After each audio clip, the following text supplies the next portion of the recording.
The uranium price is at 57. It's been moving steadily up. I know you said it's moving sideways, but year to date it's been moving up.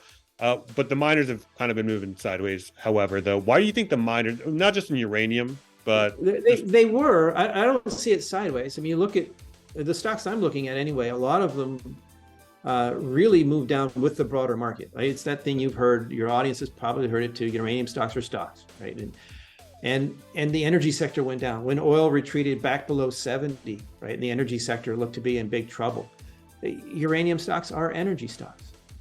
So it's not surprising for them to be under pressure with the broader market and then the sector, the energy sector as well. It is a mistake because as we're saying, even if China goes into a recession, they won't stop building their plants.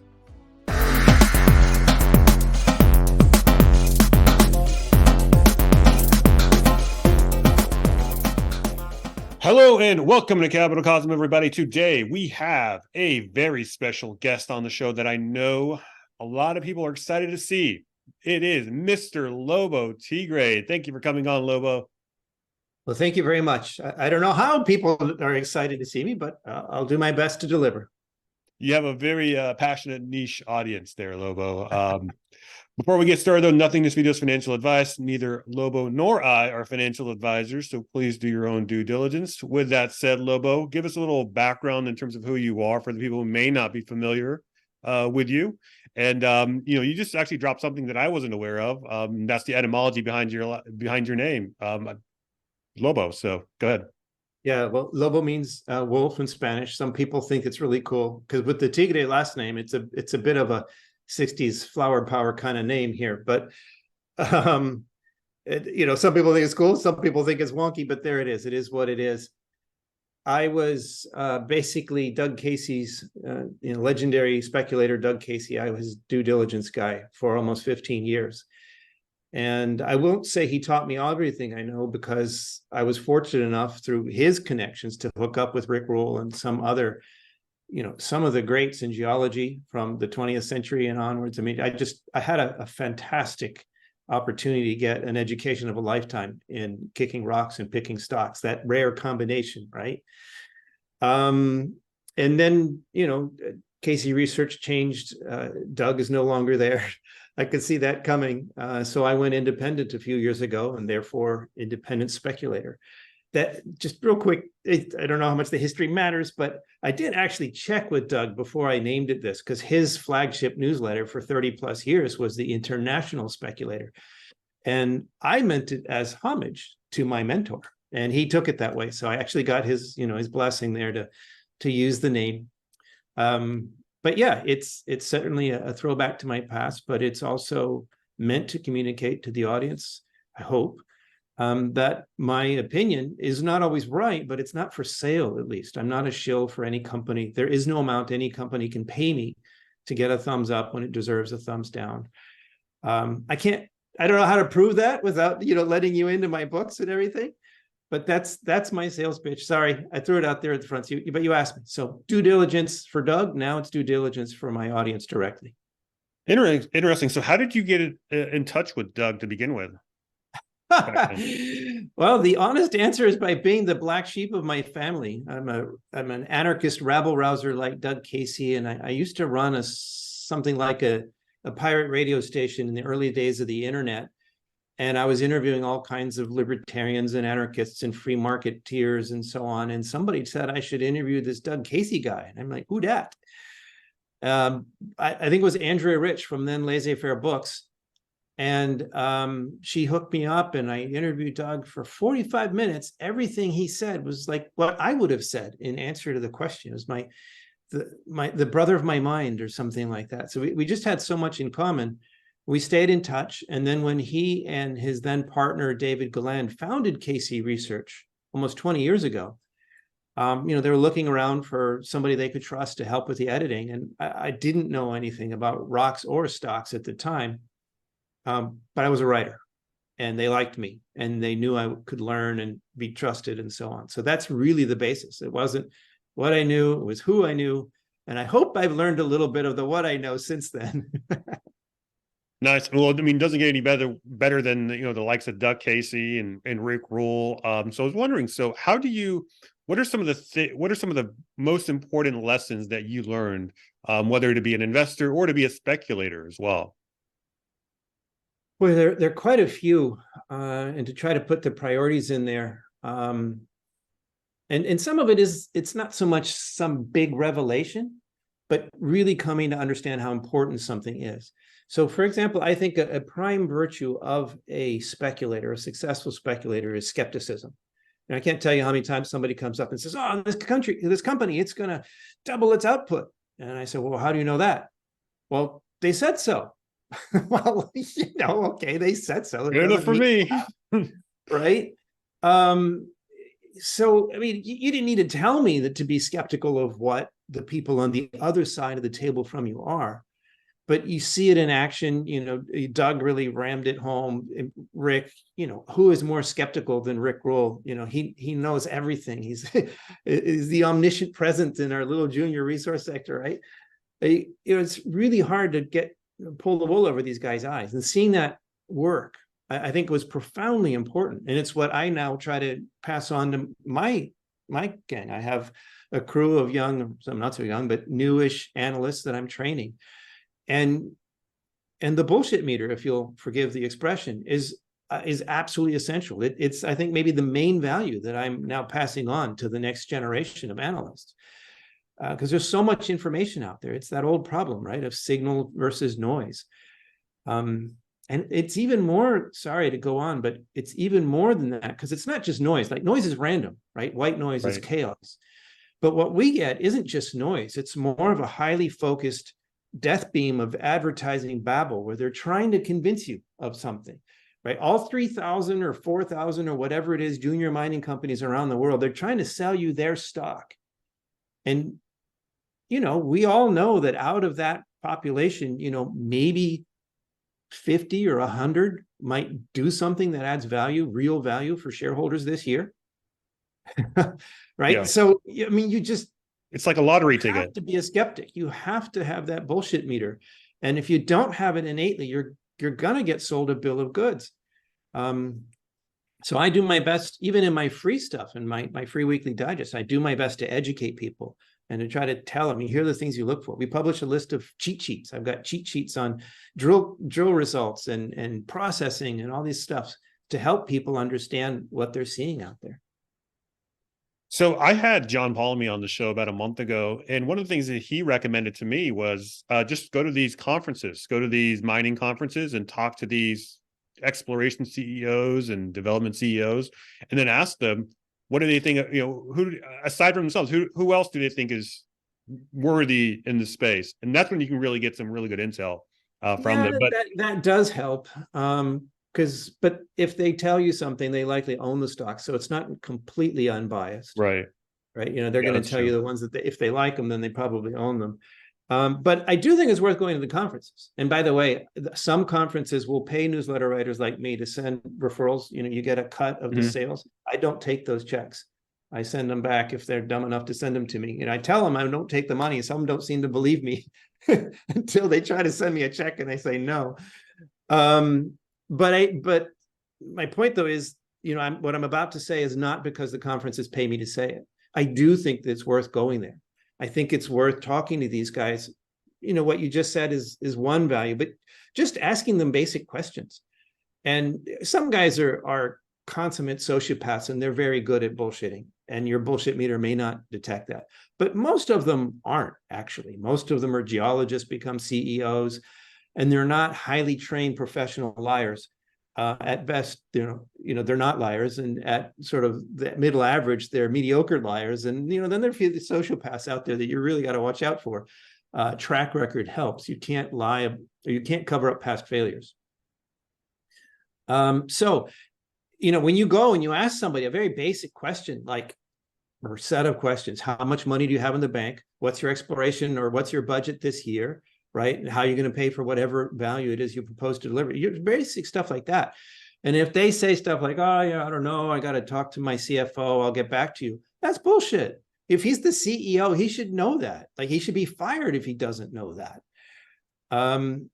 And anybody can do this. Like, you don't need a PhD in geology to ask questions like this.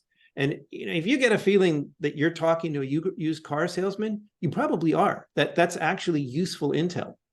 Yeah, especially if he's at a conference and he knows he's going to be public facing, and he can take the time to know all this information offhand to begin with. Yes. Yeah. So now sometimes the CEO will go to lunch and they'll leave the poor geologist there at the booth, right? And all he knows is about the rocks. Okay, I can be maybe a little forgiving in a circumstance like that. But, if people who should know something don't know something, you have just learned something. Right. Now, do you dabble with like any sort of opportunities outside of the mining space, or is that what you really honed in on as your expertise? Because that's what everyone else knows you for. Right. So yeah, I don't want to be entirely pigeonholed as just a metals and mining guy, but clearly that is my main focus. Mm-hmm. And so I do have oil and gas. That's not very far afield. I would conceivably be willing to go there for some agricultural commodities. We're still dealing with commodities, which is close to my wheelhouse, right?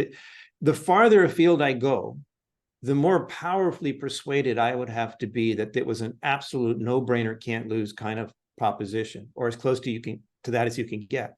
So, I mean, what would be an example? Like, I'm not the right guy to ask for due diligence on Amazon or any competitor that might come up for something like that. But they've become such a pillar of the modern way of living right now that if, let's say, the Fed breaks something, there's a big panic, the markets crash, and Amazon goes on sale for 10 cents on the dollar. Well, I could see buying something like Amazon, because even if ultimately it's not the best company in the world, right? It's not going to disappear. The dead cat bounce alone is worth a double there. And if it only retraces 50%, that's a 5-bagger. I may not have the math right on that. But anyway, it's a bunch of money on a relatively low risk speculation. So, a circumstance like that could persuade me to go out of my wheelhouse. So I don't want to come across, and I would tell readers that, like, if I thought, hey, this isn't my shtick, this isn't metals and mining in my mainstay, but I see this as a true, not can't lose, because that doesn't exist, but as close to a sure thing as comes in speculation, then I would tell people that. And I would, by the way, I wouldn't just say it, I would put my own money there. Like this became a conflict with my former employers. I have found that most readers don't regard it as a conflict of interest for me to own what I write about. They regard it as a reassuring fact that I'm willing to put my money where my keyboard is. And it's all disclosed. There's no, I might own some of this. It's, here it is. This is my portfolio. Here's a screenshot of my brokerage. Like, I show what I'm doing with my own money. And that's the basis of the main portfolio. Anyway, I don't mean to get back to a sales pitch. The point is that if I did go farther afield from kicking rocks to pick stocks, A, I would tell people, and B, it would have to be super solid. Like, the farther we get from what I know best, the more certain I would have to feel about it. Otherwise, there's plenty of opportunity in what I do know.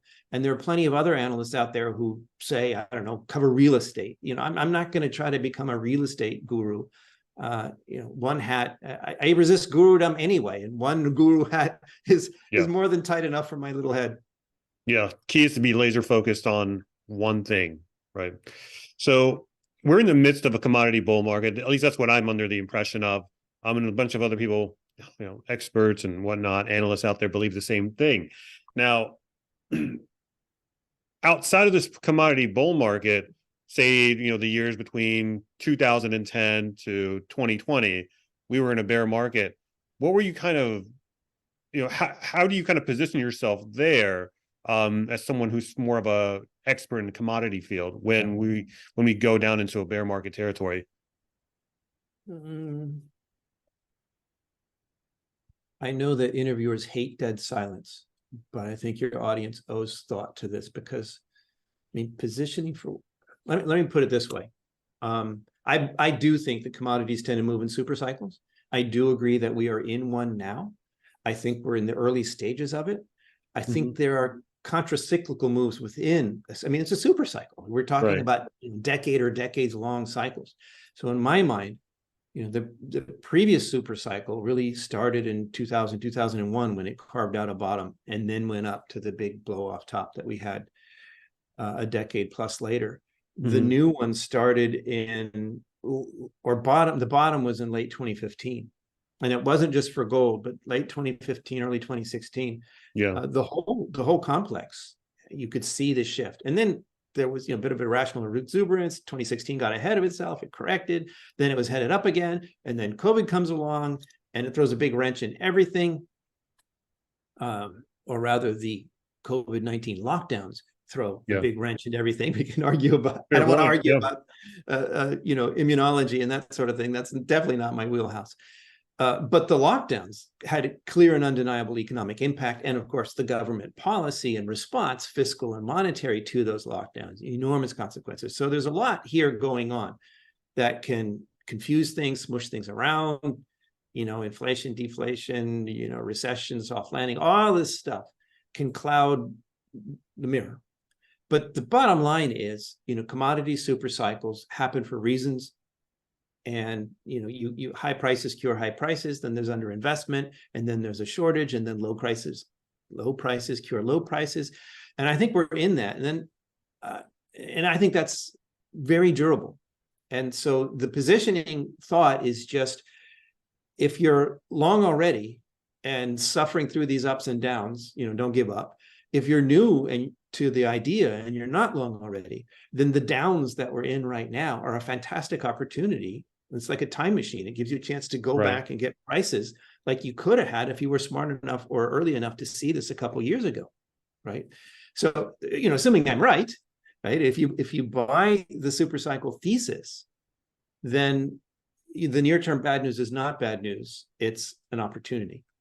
Now, if you're completely all in, don't have a penny more to put in, and you're underwater, I understand.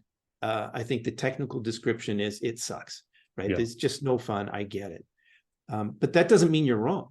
That is not a reason to sell. That is a reason, to hunker down. And this is something I think gold bugs and resource people could learn a bit from the Bitcoin and the crypto crowd. Hodling is not a bad idea if you're convinced of your thesis. That's how you get the elusive 100 bagger, right? It's during those years, the 2018, the 2016, 2017, 2018, right? Let's see. So like your Paladins, you had to be in the late 90s to get that 17,000% gain on Paladin Energy in the last uranium bull. You had to be in the late 90s at the sub 1 penny, when it became less than a penny stock. And you had to have some real cojones to hang on, and see that through. In less than 10 years, though, by the way, it took less than 10 years to deliver that.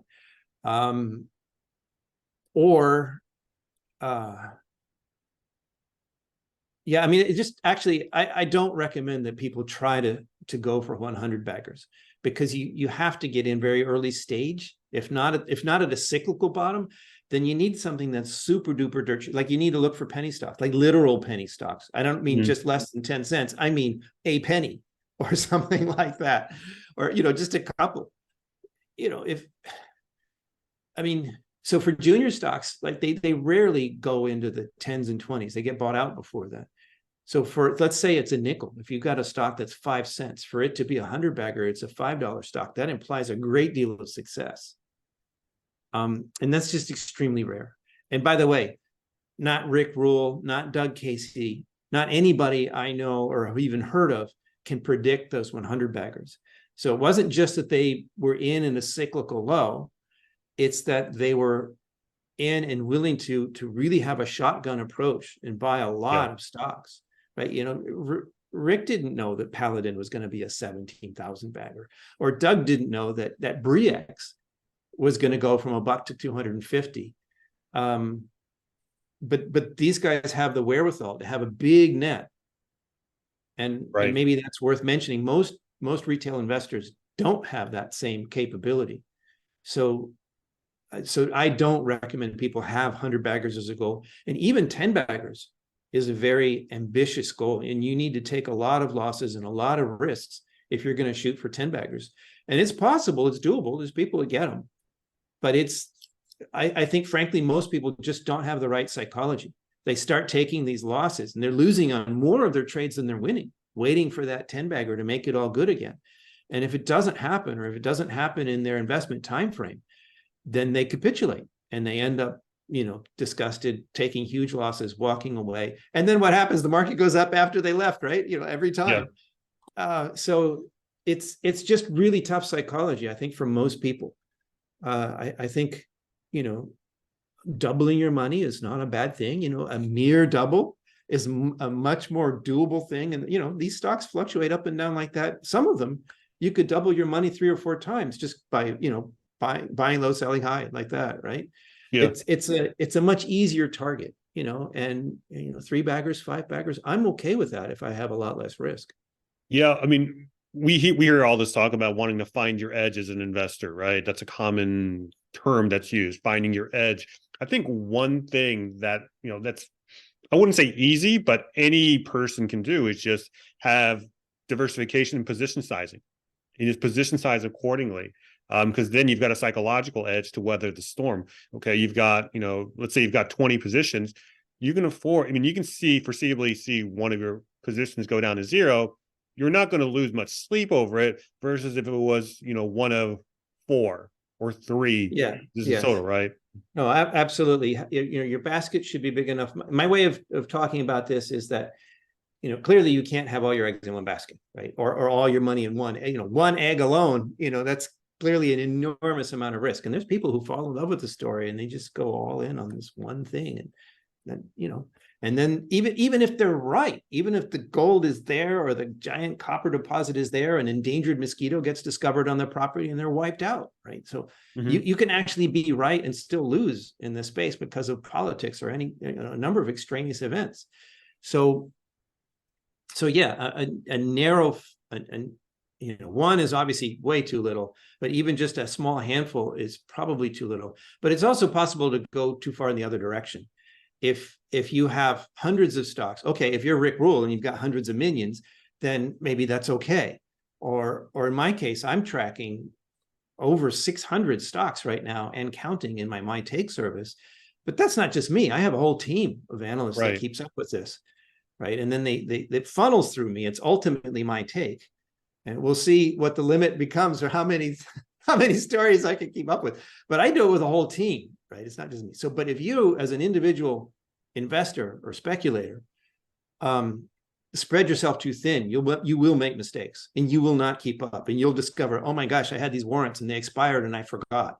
Or a rule of thumb that I often give is that if you get a press release from a company you own shares in, and it says, drilled XYZ amounts on such and such property, and you don't remember the name such and such property, like if you don't know immediately what they're talking about, where this came from, I mean, interpreting the results is another matter. That might take a little more. But if you read the press release and you're like, what is this about? You probably have too many stocks. Like you should know the companies that you own pieces of well enough to know what they're working on. And if not, you're not just diversified, you're spread way too thin. Yeah. I mean, at that point, some people just benefit on just owning the ETF, or just, one thing that I like to do is just, pick out like a major ETF of a sector and just go through the companies that they own. And then you can just copy that. I'm not sure I agree fully, actually. I'll push back a little bit, because in the first place, if you own the ETF, you're ceding control. You're trusting that expert. So the reason in my mind to own the ETF is if I don't have time, like, never mind having, 100 stocks in my portfolio, not being able to keep up with them. If I've got 5 stocks or 10, and I still don't really understand the results or why it's good or bad, then maybe but I like the sector, say it's lithium, and and I have all these lithium stocks, and I really don't know if this recovery for lithium is good, or this grade for this kind of salt brine is good for lithium. And if I'm not comfortable with that, then maybe it's better just to buy a lithium ETF. In that case, I think that's a good use case. Or if I'm a day trader, which I'm not, but if I were a day trader and, and I had very short-term expectations, oh, this news is going to move the lithium market, then an ETF is a good way to because suppose you're right, the news does move the lithium market, but you pick one stock that day happened to have bad news, so it didn't rise with the tide, right? With the ETF will capture that. So there are use cases like that. But in general, if you're really trying to pick the best stocks to make, money based on gold going up or copper going down, if you're short or whatever it is, I feel that I want to pick my own stocks. I don't want to trust some other expert. I want to make the best choices I can. So yeah, and I look at these ETFs, and most of them I'll see, you know, some of the stocks in there I own, I like them. And some of them I know because I've been there that you know, that mine is never going to get built, right? Or, you know, it's a disaster waiting to happen. And the spreadsheet guys just don't see that. So yeah, I'm very cautious about the ETFs, and I think it's only a special use case for most speculators. I think they should pick stocks. Interesting. Gotcha. So you mentioned this commodity bull market. We're somewhere, you know, we bottomed out somewhere in 2015. Where do you think we currently are, innings wise? Well, like I mentioned earlier, I do think that the whole COVID-19 situation and lockdowns and the stimuli has bent this thing out of shape. It's not sort of nice, normal, you know, curving up out of a bottom kind of thing that you might expect. And I don't honestly think I could, or anybody could answer that really accurately or with high confidence, because we've seen 100-year events in the very recent past, and the fallout I don't think is done yet. More specifically, right now, as you're asking me this question, we have this soft landing versus recession debate. I think the US economy is much weaker than the cheerleaders on Wall Street want to believe. There's tons of data that shows that, and they keep pointing at the labor market and now, the Fed's beating inflation. I think that the labor hoarding, I don't want to dig too deep in the weeds in this, but just as an example, is a reason why the labor market may look more strong than it is. But basically, if you look at all the leading indicators, they're all flashing red. And the global economy, you've got China struggling, you've got Europe struggling. I mean, the outlook for recession is clearer on the global level. And despite the recent deglobalization, it is still a global economy. The United States cannot just be peachy, hunky-dory fine when the rest of the world is going to heck in a handbasket. So that's going to whack commodities. If I'm right, if we go into recession, or if the recession deniers, give way, that will whack commodities prices. So that would be another contracyclical in the commodity supercycle. I don't want to get in front of that, but if it happens, it is absolutely something I would see as a buying opportunity, because the deeper fundamentals are there. The lack of exploration, the lack of minerals. I mean, just look at what's going on in the oil patch. You starve it of capital and suddenly oil prices go up. Gee, what a surprise. I think that same thing applies to commodities in general.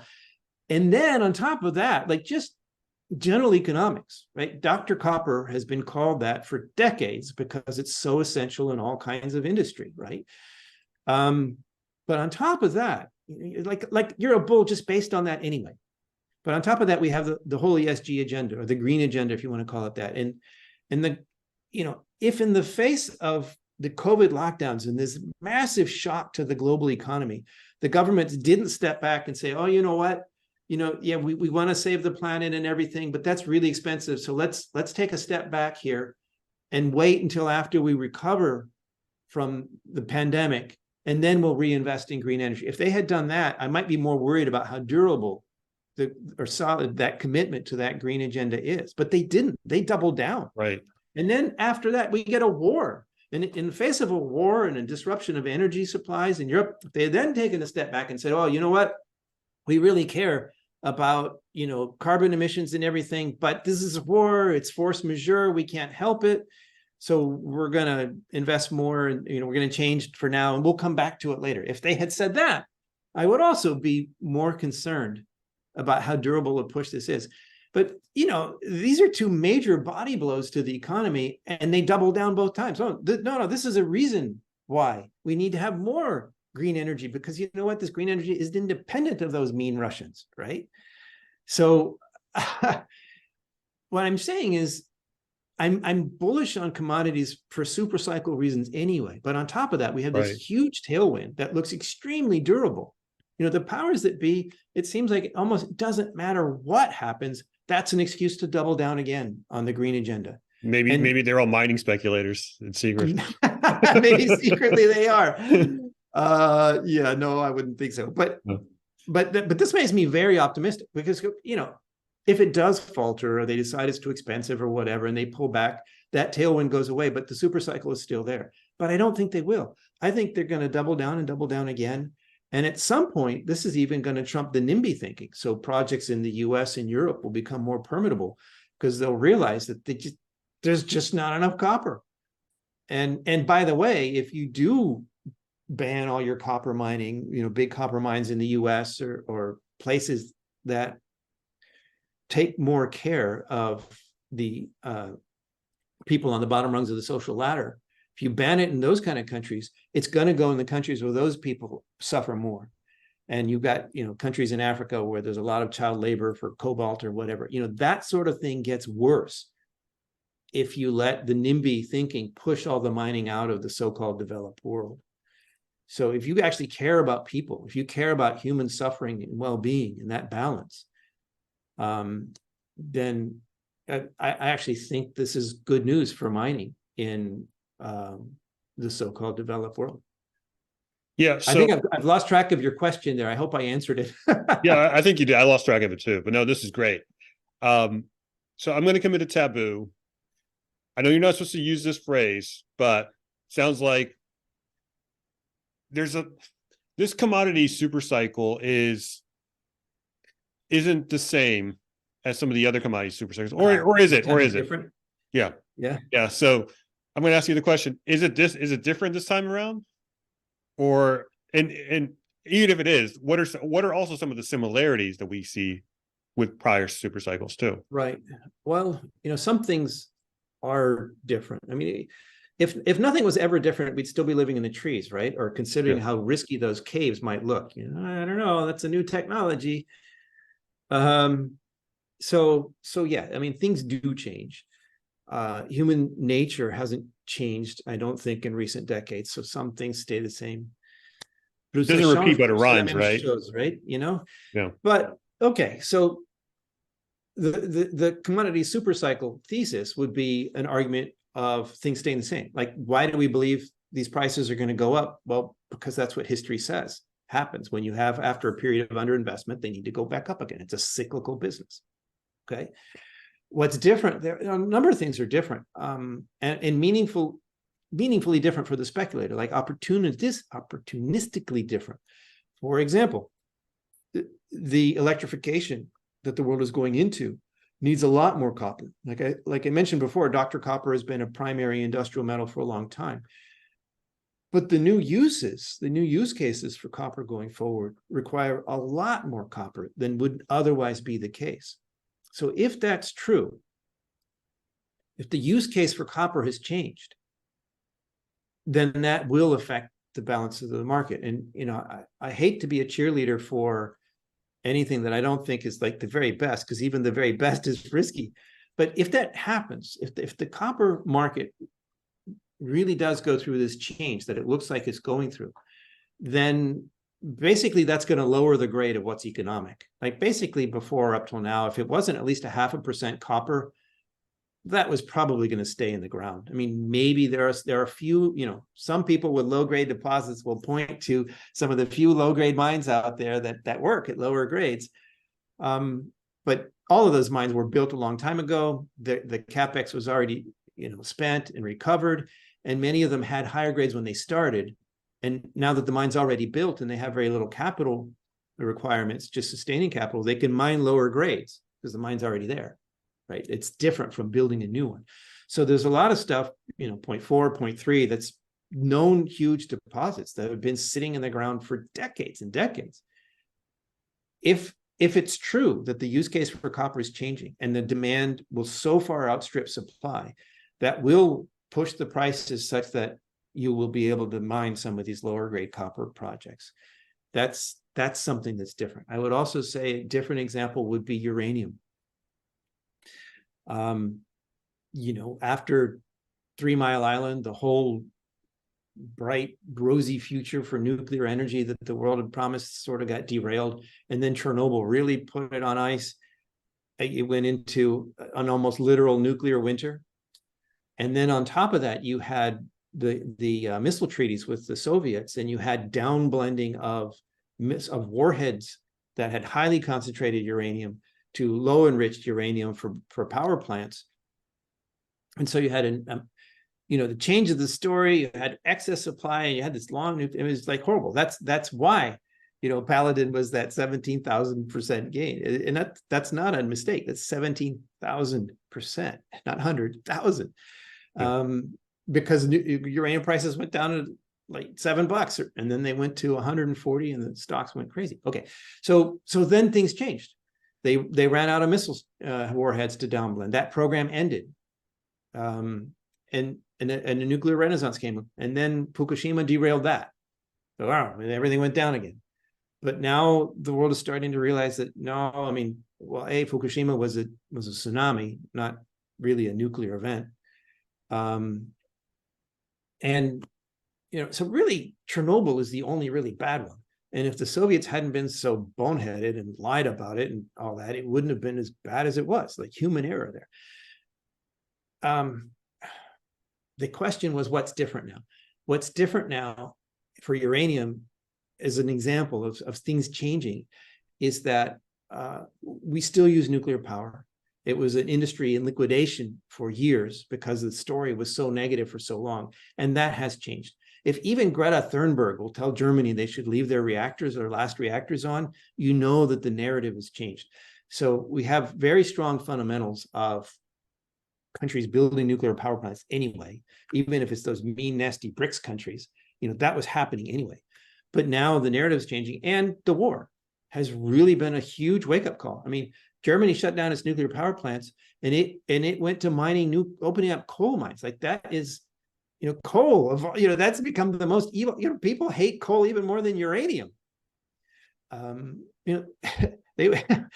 So there was a massive wake-up call, and Germany notwithstanding, most of Europe has done a U-turn here. Certainly Eastern Europe, very practically minded. They want to build nuclear power plants as fast as they can.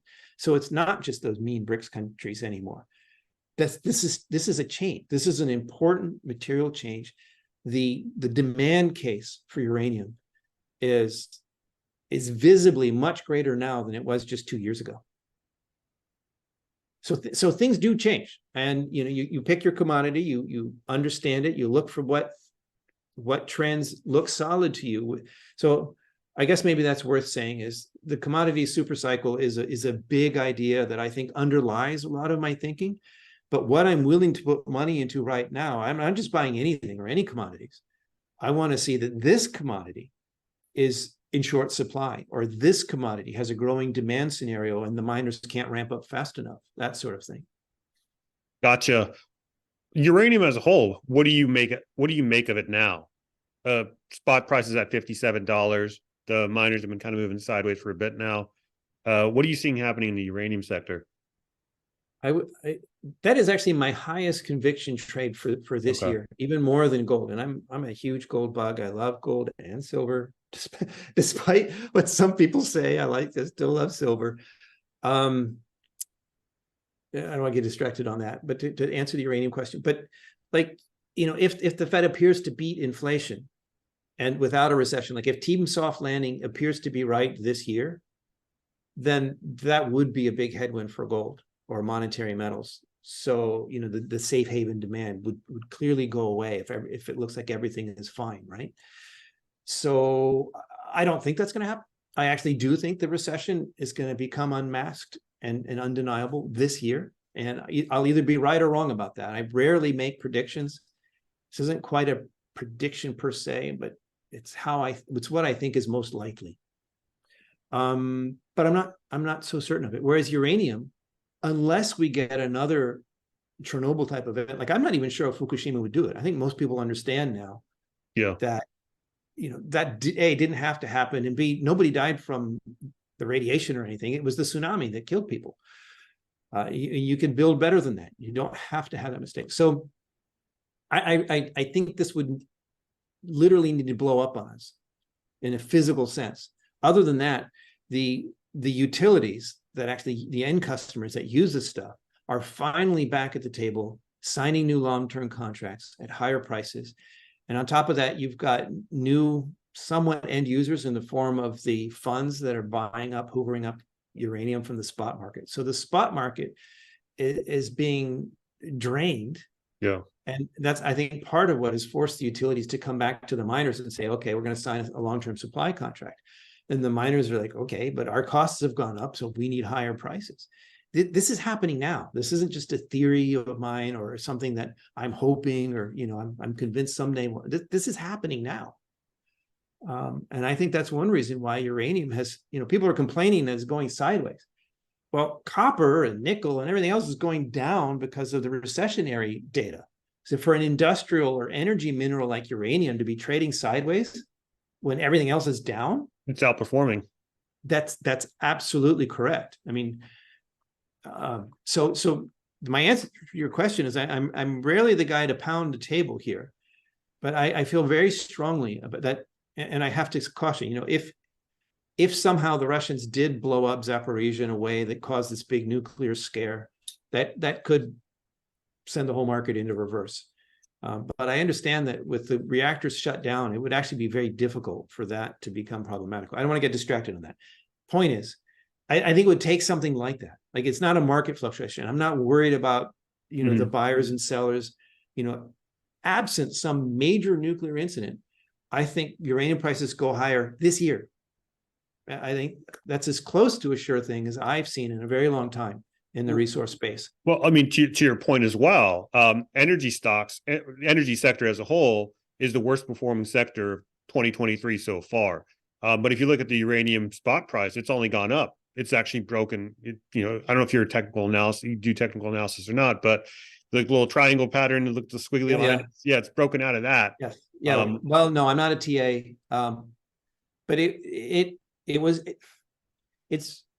broken out, but not by a lot, and it's still, you know, it's backed off a bit. So it is having a good year. I don't want to argue that. I think it's great, and it is slightly up recently, more recently.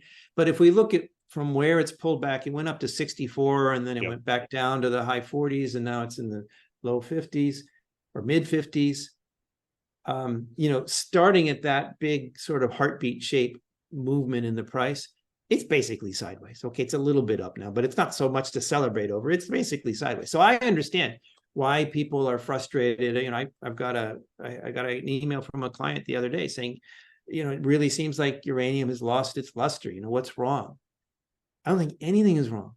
And I know that it's easy to say, and I know there are other uranium bulls that are out there saying similar things, but I really believe that's true. There's nothing wrong with uranium right now. It is outperforming. It's actually outperforming in a spectacular way if you consider all the signs of global recession, not least of which being China failing to meet its goals, right? And surprising to the downside. You know, that's huge.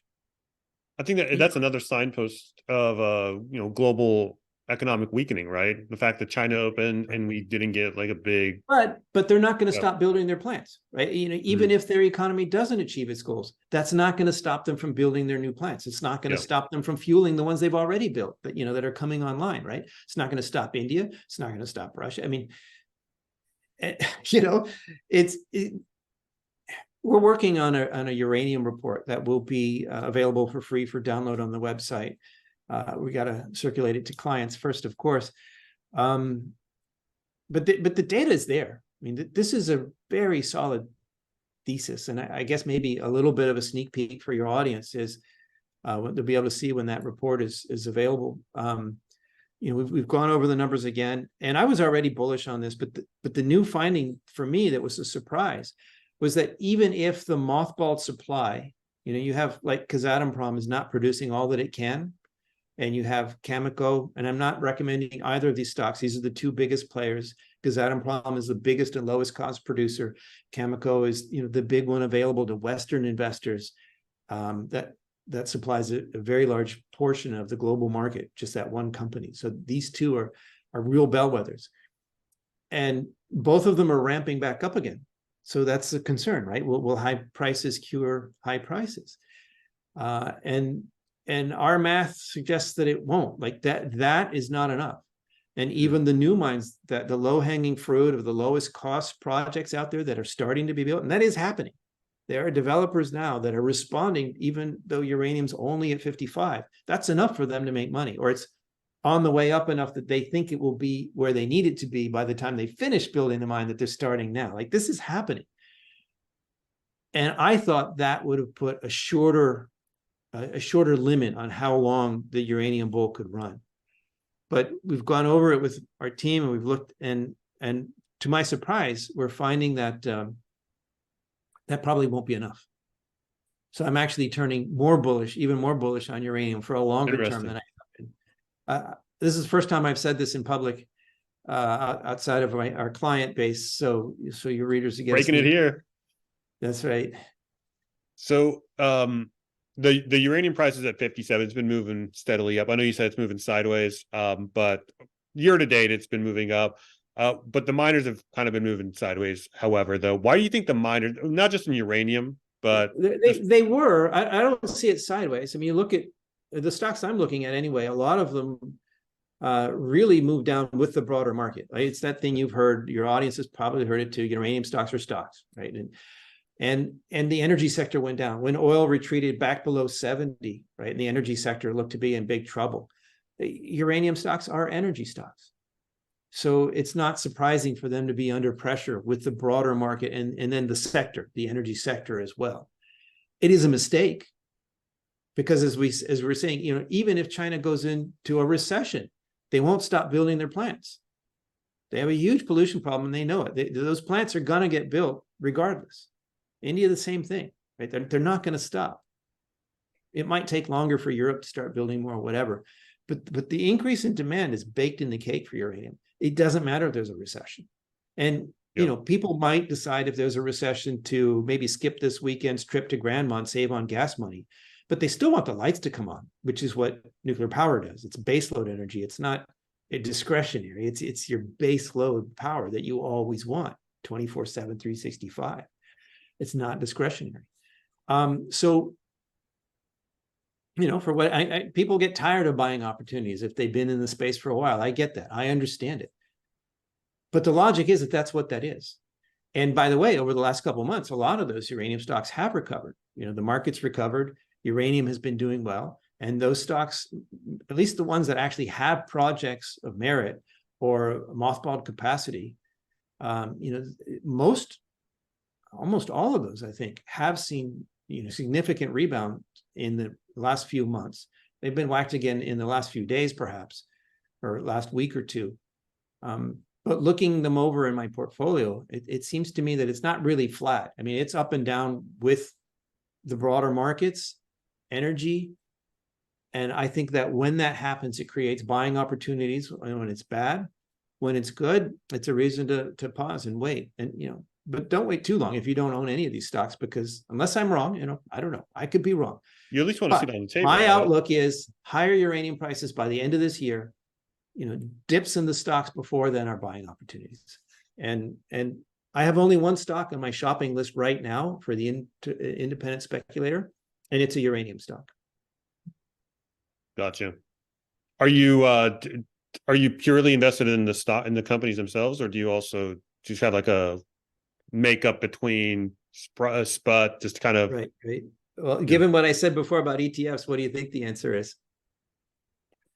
Probably the stocks.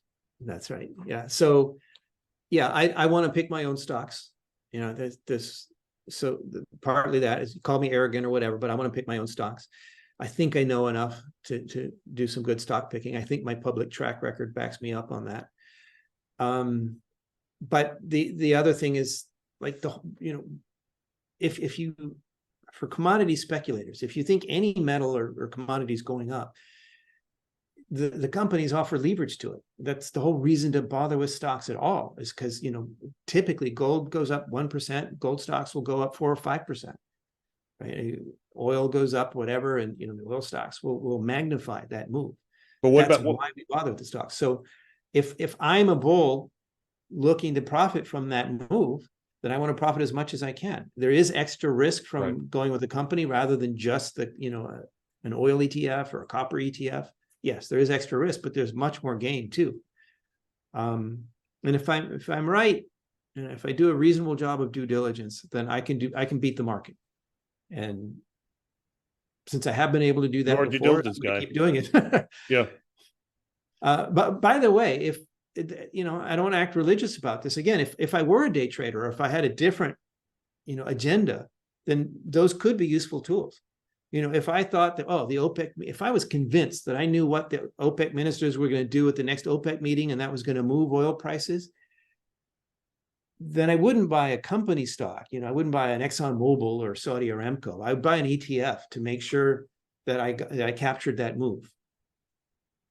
So there are exceptions, but generally, yeah, I prefer to pick my own stocks, and I hope to magnify the moves to the market makes to the upside, and hope to mitigate the ones to the downside.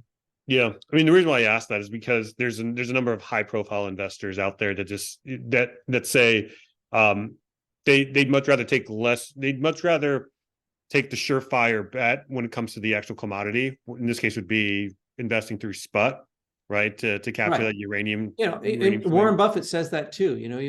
Most people would have been better off over the decades just buying the S&P 500 and not trying to pick stocks. And that's fine. But most people, well, normal people get normal results, right? Yes. Yeah. And if that's the crowded trade, what's your upside there? Mm-hmm. And I'm a speculator. Like my flagship publication is not called the independent sure thing or the independent guaranteed result. Yeah. Right? It's called the independent speculator. I am at a point in my life where I'm looking to create wealth rather than to preserve wealth. If I was, a retiree with fixed income and only so much to invest, and I really didn't want to lose it. Like if the number one mission was make sure I don't lose any of this nest egg and then do the best I can, then maybe I would not go so much into the companies. I certainly wouldn't focus so much on the junior companies, right? I'd be looking at the majors. Yeah. Right. And, so different strokes for different folks, but I'm trying to create wealth. I'm trying to turn $1 million into $10 million, or whatever. So to do that, I need to pick stocks that I think are going to do hockey sticks. That's the short version of how I visualize my own job description. My job is to look for hockey stick stock charts. What before they happen. Yeah. Not retroactively. How do you evaluate opportunities like that, though? Like, what are some of the key hallmarks that you look for? Well, this may go back to your first question, and we talked about skepticism. Yeah. I have developed some strategies, and there's not to beat the drum too hard here, but there are free downloads on this. One of them is what I call the pre-production sweet spot, PPSS. There's a free report on that, and this is somewhat my claim to fame, actually, in the space. To my knowledge, I'm the first person to actually quantify the pre-production sweet spot, which is when you build your first mine, right? It's pre-production. And I didn't call it that. It was known as a pre-production sweet spot for a long time, but it was assumed that since everybody can see who's building the mine, that would be priced in. And what I found, and what the data say, is that it's actually not. And the gain for a typical first-time producer that actually, goes into production. When you think about it, it makes sense. You go from literally pouring money in holes in the ground, exploring for minerals, to taking money out of a big hole in the ground as a miner. And of course, that transition should be rewarded when it's done successfully. And the data shows that the average gain on something like that is on the order of a double. So not your 100 baggers, not your 10 baggers, though the very best ones are on the order of a 10 bagger in the database, but there's few of those. The average is around a double. But something like 70% of the trades are positive. Your downside is pretty limited. Something like 95% of the companies that set out to build their first mine actually do it. It's pretty rare for somebody to start building a mine and not get across the finish line. Whether the mine makes money or not, that's a whole other question. The pre-production sweet spot gets you out before you worry about the profits of the mine. So that's an example of a strategy that I can't say I invented it, but it was something that I quantified and has become a backbone of what I do because the odds favor me. Another thing is one I call the success in progress play. You can search on our website for success in progress. And that's basically the idea there is that discovery is very hard.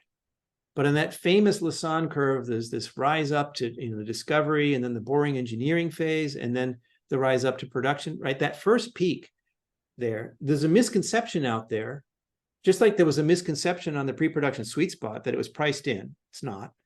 there's a misconception that that first spike on discovery is the discovery hole.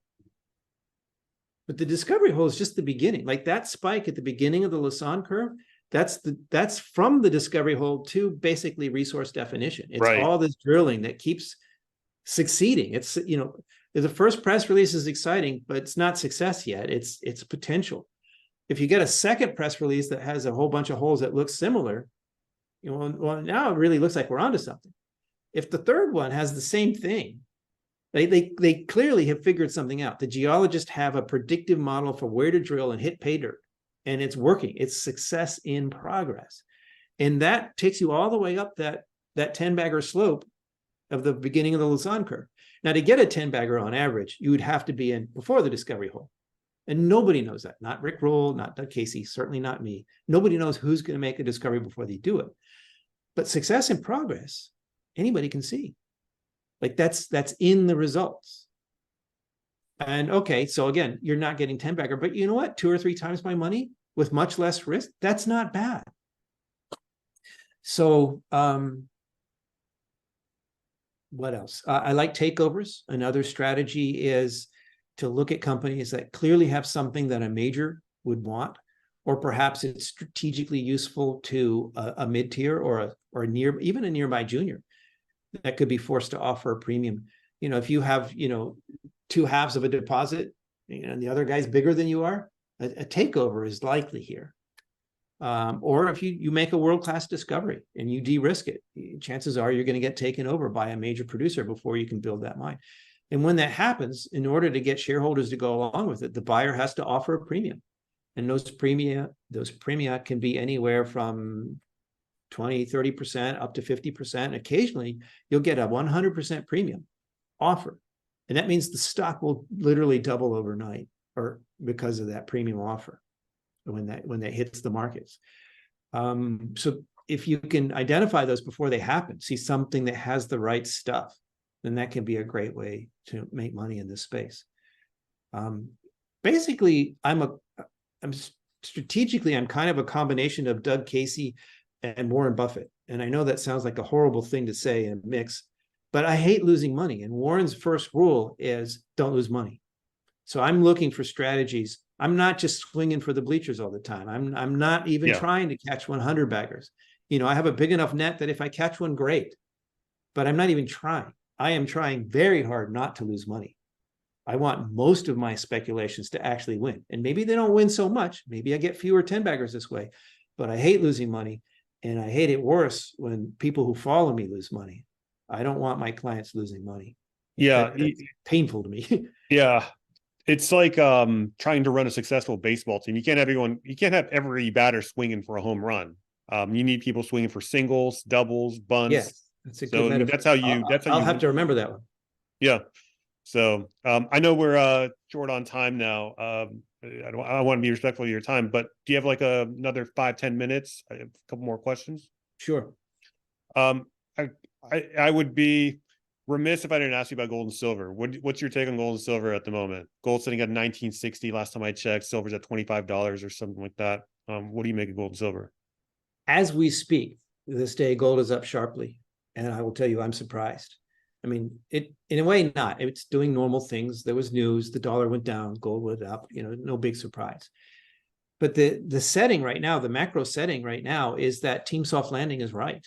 Like that's the mantra on Wall Street right now. It's all soft landing, soft landing, soft landing, soft landing. And people actually believe the Fed has or will tame inflation without seriously breaking something. I don't agree, but it may look that way for a while, even for the rest of this year. And so, I mean, people don't like hearing things like this, but actually I'm near-term bearish on gold, very near term. And if you don't like hearing that, I can only suggest to you, to your audience, you know, don't you get tired of people who never say it's anything other than time to buy gold? If every time you ask me, I'm an uber gold bull, buy, then I'm a broken clock. Yeah. So for whatever it's worth, you know, but that doesn't mean I'm actually like bearish on gold. I'm just looking at the trends right now. I'm looking at, you know, the kind of narrative that doesn't drive you or me as a gold bug or silver, you know, investor. but the traders on the COMEX who look at these government numbers. Every time I mention this, somebody writes in, "Oh, don't you realize that the CPI is a bullshit number? It's not." Yes, of course I know. But those COMEX traders in Chicago, they look at that number. Yeah. Right. So you can't just ignore the number. You can call it BS, fine, but you still have to pay attention to it. It's an input for the market that we're speculating in. So I think near term, it would be prudent to expect headwinds from the soft landing narrative for monetary metals. Now, maybe here's the real zinger is some of my friends on Wall Street Silver have dubbed me Darth Silver because I've said that silver is separating from gold. The use case is changing. And then the real Darth Silver premise is that actually in the future, if we actually did go back on a gold standard, it might not be bimetallic. Silver might not go back into circulation because now we have blockchain. You can make change for gold without silver coins. So I'm not sure that silver will ever go back into circulation, even if gold does. And people hate hearing that. I'm not predicting. I'm just saying it's a possibility. But anyway, the point is that as much as people want to bash me for being Darth Silver, anti-silver, silver could actually do better than gold in a recessionary, in a soft landing environment, because that would boost copper and your industrial minerals. People say, "Ooh, soft landing, it's back to the races." We can double down on more solar panels and all this stuff, which all of them take silver.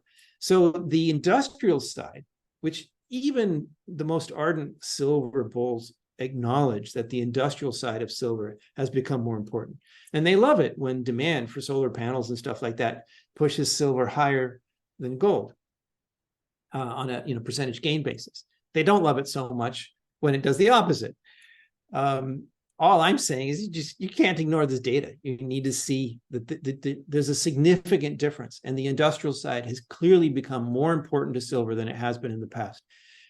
To answer your question, I'm in the nearest term, I think there's potential for pain in both. Silver might surprise to the upside if it's seen as more industrial than gold. Like gold could drop more than silver in this nearest term. But I think before the end of the year, I'm standing by my call that I think the recession gets unmasked. And I think that will be very good for gold and silver.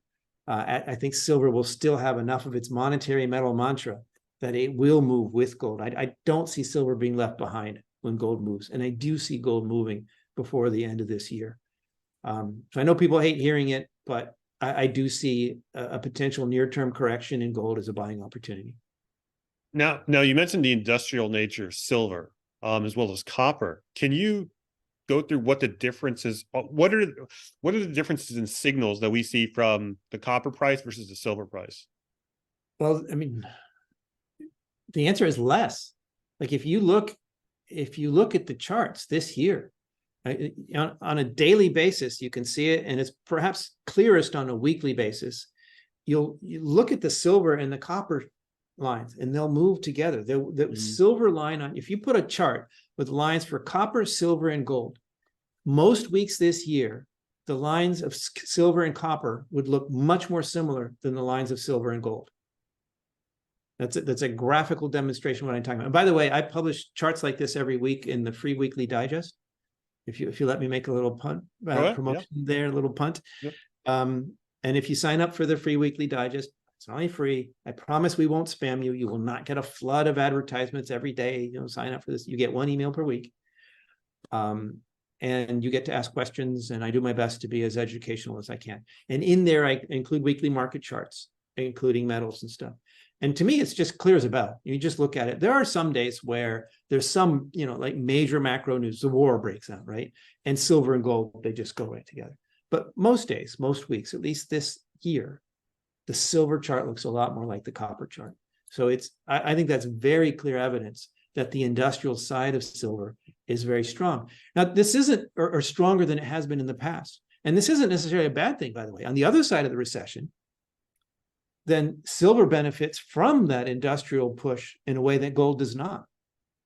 So, you can call me names if you want to, but I'm not actually anti-silver. All I'm saying is look at the data, don't ignore it, and invest accordingly. Why have the gold miners not been keeping pace with the price of gold? I think it's, you can correct me if I'm wrong, but I think the cost of production is somewhere around $1,000. So they're essentially minting The better money. ones. Yeah. There's a lot of people who point to rising costs there. I've seen some very erudite articles on this, and the industry is, well, like, if NIMBY thinking gives away because of the green agenda, that's great for silver, even copper, or anything necessary for that. Gold is not seen as necessary. It's still seen as a pet rock by the Warren Buffett types, right? So there's a sort of a mainstream-ish sense that the gold mining industry is not really necessary. It's not really important. Costs have gone up, and therefore it's less attractive to investors. And so the gold stocks have underperformed. That makes sense. It's logical, but I actually don't think it's true. I think I can't prove this, just for whatever it's worth. My wolf sense here, my wolf whiskers tingling like Spider-Man, is that what's really gone on is the last big peak we had before this one in gold was the peak in 2011. And it kind of struggled sideways for a little bit. And then it fell off a cliff in 2012. And it just like kept going down and down and down to the bottom in late 2015. Recency bias. I think people think, maybe not dyed in the wool gold bugs, but most people out there, the COMEX traders, the LME traders, most people out there that might allocate to gold, they look at that last peak and they look at this peak and they think, oh, well, that's a peak and it needs to come down, right? The next big move for gold, if past is prologue, is for gold to go down, and massively down for a long time. And especially if the narrative is, oh, gold only went up because of the COVID-19 situation, or it was the war, right? Well, as that news fades, well, then that fear demand goes away and gold should crash. It should go back down to where it was before, at least. So I think there's this huge fear out there that gold around $2,000 plus or minus, as it's been for most of this year, that should have been a peak. It's an aberration. It's going to go down. And the stocks lead, right? There's this sensitivity. There's this fear out there that gold is unsustainable, that these are not real and I don't think that at all. If you want to be technical, I see this whole thing they were in as a shoulder before the next big head. Or, maybe less technically, I just see it as a plateau. And if anything, I think that the fact that it's held on this long, instead of being, a reason to sell because it's about to pop and go down, it's if you put this chart on top of the 2011 chart, it's completely different now. The other one started going down. This one is just held, and then it's gone and hit a new all-time high, intraday, nominally only. But instead of going back down or sideways, it's actually, the chart looks really good to me. I mean, this looks to me like consolidation in a plateau before another big surge higher.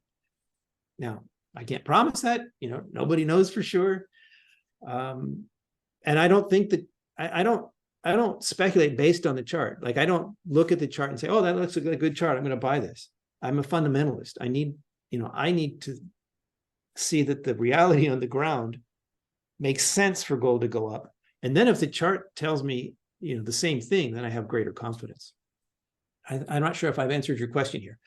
I think the question of gold and silver is a little bit complicated because of my Darth, difference in seeing gold and silver becoming more separated. Yeah.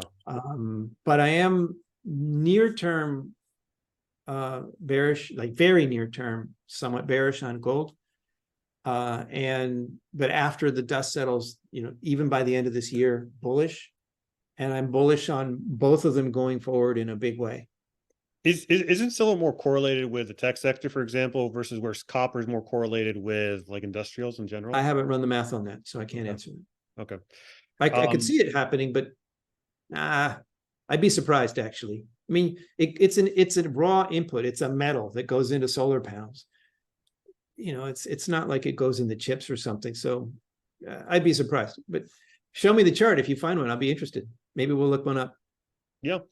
So I'm going to put my tinfoil hat on, and I'm going to make this point, and I just want to get your comments on it. So gold has been kind of, hitting this double top in 1900. All the while you're getting this news from the BRICS nations. They're talking about backing their currency with gold. So if I was the BRICS nations, would it be in my best interest to kind of keep the price of gold where it is, and not let it get too out of control until I actually release my gold-backed currency and then let the price of gold rip? Does that make sense to you? Yes. The answer to that question is yes. Because But then there you'd are be questions accumulating, about the but there are questions about the question. Yeah. And people think I'm a rain on the parade, a stick in the mud, whatever. Call me names if you want. But again, look at the data here. I'm not hostile to the concept of a BRICS gold-backed currency, but they don't even have a BRICS currency, and if they announce one in August, as there's been so much scuttlebutt about, it would be years before they could actually roll one out. Build it, design it, implement it. This isn't the sort of thing you do overnight. Oh, and by the way, India has come out saying that they don't back a BRICS gold, or not even gold, but they don't back a BRICS currency. So, that's the I in BRICS, and that's a big issue. So all I'm saying is I like the idea. It makes sense to me in a world where the US has shown that it's willing to weaponize the dollar, right? De-dollarization makes sense to me. And I think that is a real thing. It is a trend that will go on for decades. I don't see it as an investable trend for now. My time horizon for my investments is not 50 years from now. It's kind of like the Bitcoin hodlers telling me that 50 years from now there will only be one, like Highlander, that Bitcoin will consume everything else, right? Oh, that might even be true. Yeah. Just the but inevitable. that doesn't tell me what to question. buy today, Oh. right? And my average holding time is about 2 years, and Oh, really? And I prefer not to hold that long. So, I just, trends are hard enough to call. To be confident enough about what's going to happen in 5 or 10 years, who the hell knows? Aliens might land, before then and change the game, Especially if you look at the last 5 years. Right. So people get mad at me with it, like many things, people get mad at me when I say, well, hold on, hold your horses. But I think the most useful thing I can say here is that even if I believe wholeheartedly that the BRICS countries are going to do this and it's going to be backed with gold, they're going to figure this out, fine. That means nothing in terms of what stock I'm going to buy today. That is a story that will take years to develop down the road. Gotcha. Well, Lobo, we got you a little bit over time here. Before we wrap up, though, can you go ahead and tell us again where we can find you? All right. For the 2-3 people who don't stop listening, then it's independentspeculator.com. No hard pitches here. I just would recommend the free letter, and I promise I won't spam the heck out of you if you sign up for it. Awesome. Well, guys, if you enjoyed this video, if you enjoyed Lobo, go ahead and give us a like, hit the subscribe button, leave us a comment below if you agree or disagree with anything we talked about today. With that said, I will see you in the next video. Bye, y'all.